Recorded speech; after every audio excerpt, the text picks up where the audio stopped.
도내 폐광 지역이 부글부글 끓고 있습니다. 정부의 석탄공사 구조조정에 대한 반발 기류가 다소 진정되자마자 새만금 내국인 카지노 문제가 터졌기 때문입니다. 내국인 카지노는 팩트법에 의해 강원랜드에만 유일하게 허용되고 있는데도 잊을만 하면 터져나오고 있습니다. 이번엔 국민의당 김관영 의원이 새만금 복합리조트에 내국인 출입 카지노를 설치할 수 있도록 하는 새만금 사업 특별법 개정안을 대표 발의했습니다. 새만금이 있는 전북 군산이 지역구인 김관영 의원이 새만금의 내국인 카지노 설치를 추진하는 이유는 간단합니다. 지지부진한 새만금 개발을 앞당기기 위해 세계적인 복합 리조트를 유치하는 데 있어 내국인 카지노가 유용한 수단이기 때문입니다. 국회의원이 자신의 지역구 발전을 위해 애쓰는 걸 뭐라 할 수는 없지만 국회의원으로서 위법적 발상을 해서는 안 됩니다.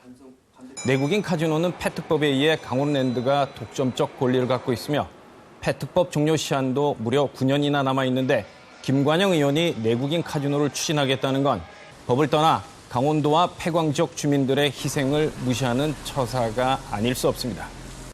새만금 특별법 개정안에 김관영 의원을 비롯한 국민의당 29명 등 모두 45명의 여야 의원들이 동참하고 있습니다. 새누리당 정운천 의원도 여당 차원의 지원을 약속하는 등 중앙 정치권의 움직임이 예사롭지 않은 게 사실입니다. 하지만 새만금 특별법 개정안의 국회 통과 가능성은 낮아 보입니다.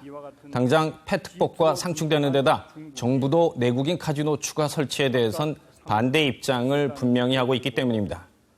조윤선 문화체육관광부 장관 후보자가 최근 국회에 제출한 답변서에서 투자 부진 등의 문제를 해결하기 위해 내국인 카지노를 개발 수단으로 활용하는 것은 바람직하지 않다고 밝히기도 했습니다. 도박 산업인 카지노에 대한 국민들의 부정적인 여론 또한 무시할 수 없습니다. 새만금 특별법안에 국민의당 의원이 무려 29명이나 동참하고 있는데 새만금의 내국인 카지노 설치를 허용하자는 게 국민의당의 당론인지 묻고 싶습니다. 김관영 의원은 새만금 복합리조트 사업에서 내국인 카지노가 차지하는 비중이 3%밖에 안 된다고 말합니다.